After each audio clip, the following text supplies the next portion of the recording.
வாங்க இன்னைக்கு நம்ம கௌரி சமையலறையில லஞ்ச் பார்க்க போறோம்.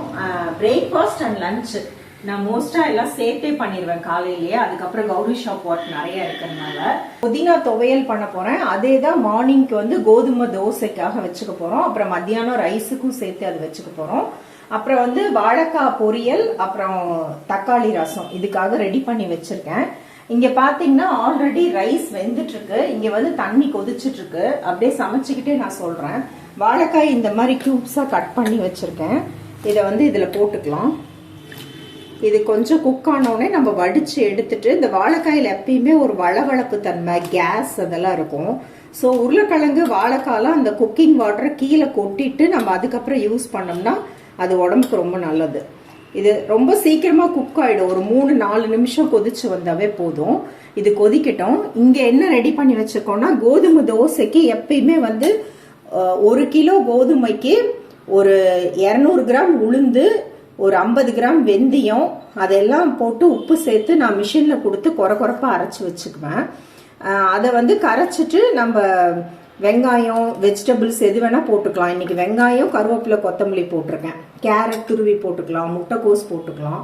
இது வந்து கோதுமை தோசைக்காக கரைச்சி வச்சிருக்கேன். புதினா துவையலுக்கு புதினா அலசி வச்சிருக்கேன்.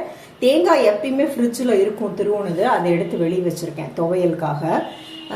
இது வந்து வாழைக்காய்க்கு வெங்காயம் கட் பண்ணி வச்சிருக்கேன். ரசத்துக்கு ஒரு சின்ன எலுமிச்சை அளவுக்கு புளியை கரைச்சி வச்சிருக்கேன். 2 பழுத்த தக்காளி கட் பண்ணியிருக்கேன். கருவேப்பிலை, பூண்டு, பச்சை மிளகா, கொத்தமல்லி அதெல்லாம் எடுத்து வச்சிருக்கேன். நம்ம அப்படியே சமைச்சுக்கிட்டே பார்க்கலாம். சாதம் வெந்துட்டு இருக்கு, வாழைக்காய் கொதிக்க போகுது. அதுக்குள்ள புதினா துவையலுக்கு வதக்கிக்கலாம். நல்லெண்ணெய் சேர்த்திருக்கேன். நான் வந்து டீப் ஃப்ரை பொரிக்கிறத தவிர மீதி எல்லாத்துக்கும் நல்லெண்ணெய் தான் யூஸ் பண்றேன். இதுல வந்து கொத்தமல்லி விதை, துவரம்பருப்பு, உளுத்தம்பருப்பு, கடலைப்பருப்பு ஒவ்வொரு ஸ்பூனு, ஒரு 1/4 ஸ்பூன் மிளகு வச்சிருக்கேன்.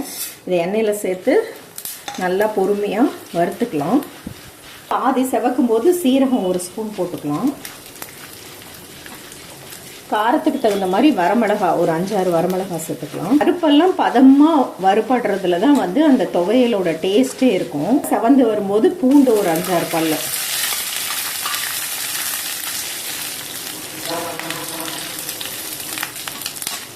பொதுவாகவே பூண்டு சமையல்ல நிறைய சேர்த்துக்கிறது உடம்புக்கு ரொம்ப நல்லது.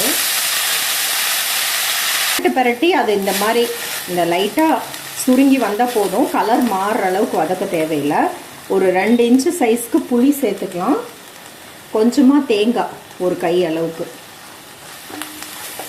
பரட்டிட்டு ஆஃப் பண்ணிட்டு தேவையான அளவுக்கு உப்பு சேர்த்துக்கலாம். ஒரு 1/4 டீஸ்பூன் பெருங்காயம் இதை மிக்சியில சேர்த்து ஒரு நைஸான துவையலா அரைச்சு எடுத்துக்கலாம். கொஞ்சம் கெட்டியா அரைக்க போறேன். அதுக்குள்ள வாழைக்காயும் ஒரு 90% குக் ஆயிடுச்சு. இதையும் வந்து நம்ம வடிச்சு எடுத்துக்கலாம். இதே சட்டியை கழுவிட்டு இதுல வாழைக்காய் செஞ்சுக்கலாம். இதுல பாத்தீங்கன்னா கொஞ்சம் எண்ணெயில கடுகு சேர்த்துக்கிறேன். புரியும் போது 2 பச்சை மிளகா, கருவேப்பிலை, ஒரு பெரிய வெங்காயம் வதங்கினோடனே 1 ஸ்பூன் இஞ்சி பூண்டு பேஸ்ட் சேர்த்துக்கலாம். பெருங்காயம் கொஞ்சம் சேர்த்துக்கலாம். அடுப்பை ஸ்லோ பண்ணிட்டு பொடி சேர்த்துக்கலாம். கொஞ்சமாக மஞ்சள் பொடி, 1 ஸ்பூன் மிளகாத்தூள், 1/2 ஸ்பூன் மல்லித்தூள், ஒரு 3/4 ஸ்பூன் கறி மசாலா,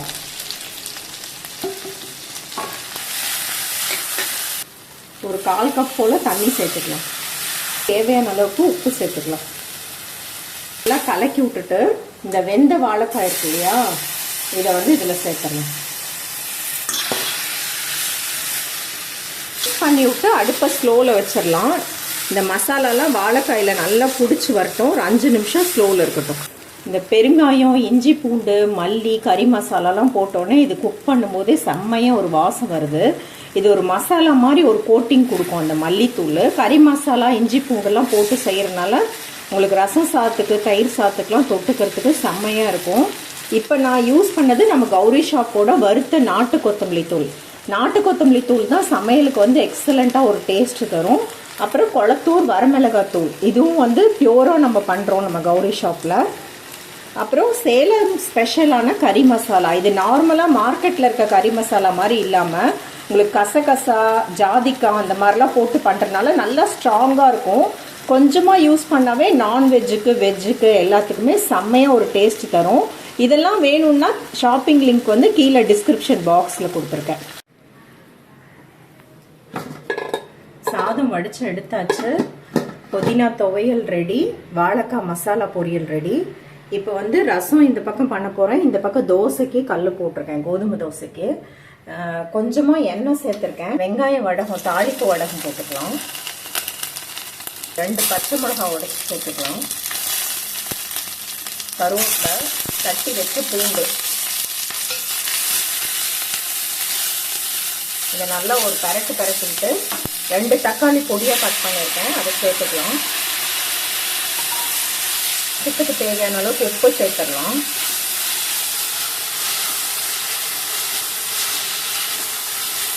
இது அப்படியே ஸ்லோ ஃப்ளேமில் இந்த தக்காளி வந்து உப்பு சேர்த்துருக்கறனால நல்லா வதங்கி வரட்டும். ஒரு 2 நிமிஷம் தக்காளி வெந்து வரட்டும்.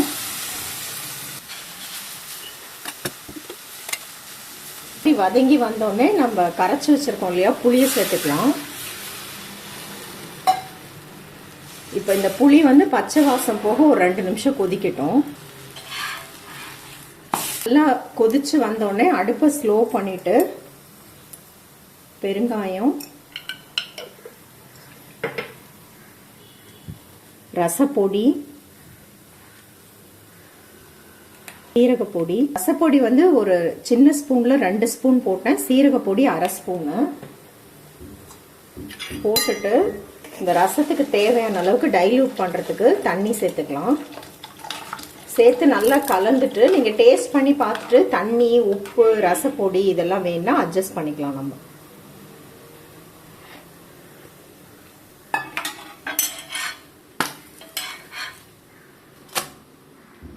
டேஸ்ட் என்ஹான்ஸ் பண்றதுக்கு ஒரு 1/4 ஸ்பூன் வெல்லம் சேர்த்துட்டு கொஞ்சம் கொத்தமல்லி சேர்த்துடலாம். இது நொரக்கட்டி வந்தோடனே நம்மளோட ரசம் ரெடி. கௌரி ஷாப்ல ஃப்ரெஷ்ஷா சீரக பொடி, சோம்பு பொடி, ரசப்பொடி எல்லாமே அவைலபிளா இருக்கு. ரொம்ப ஃப்ரெஷ்ஷா இருக்கும். எல்லா விதமான ரசத்துக்கும் நல்லா சூட் ஆகும். சின்ன வெங்காய தாளிப்பு வடகம். இது வந்து பியூர் அண்ட் பியூர் சின்ன வெங்காயம் சேர்த்து நம்ம செய்யறது. இது 2 வருஷம் ஆனாலும் கெட்டு போகாது. ரொம்ப நல்லா இருக்கும். நீங்க கீரைக்கு, ரசத்துக்கு, தாளிக்கிறதுக்குலாம் ரொம்ப நல்லா இருக்கும். ரசம் வைக்கிறதுக்குள்ள தோசையும் ரெடி ஆயிடுச்சு. இப்போ ஒரே ஷாட்ல ஒரே ஒரு பாத்திரம், ஒரே கடாய் தான் நம்ம யூஸ் பண்ணோம். இப்போ வந்து நம்மளுக்கு கோதுமை தோசை, புதினா துவையல், தக்காளி ரசம், வாழைக்காய் மசாலா பொரியல், மத்தியானத்துக்கு ரைஸ் எல்லாமே சூப்பரா ரெடி ஆயிடுச்சு. ஒரே ஷாட்ல சிம்பிளான சமையல் காமிச்சது உங்களுக்கு யூஸ்ஃபுல்லா இருந்திருக்கும்னு நினைக்கிறேன். மார்னிங் டைம்ல அவசரத்துக்கு ஹெல்த்தியாவும் இருக்கணும், டேஸ்டியாவும் இருக்கணும், சீக்கிரமா கம்மி வெசல்ஸ்ல வேலை முடிகிற மாதிரி. இந்த மாதிரி நீங்களும் செஞ்சு பாருங்க. எப்படி இருக்குன்னு உங்க ஃபீட்பேக்ஸ் கமெண்ட் ஷேர் பண்ணிக்கோங்க. கௌரி ஷாப் ப்ராடக்ட் வேணும்னா லிங்க் வந்து டிஸ்கிரிப்ஷன் பாக்ஸ்ல இருக்கு.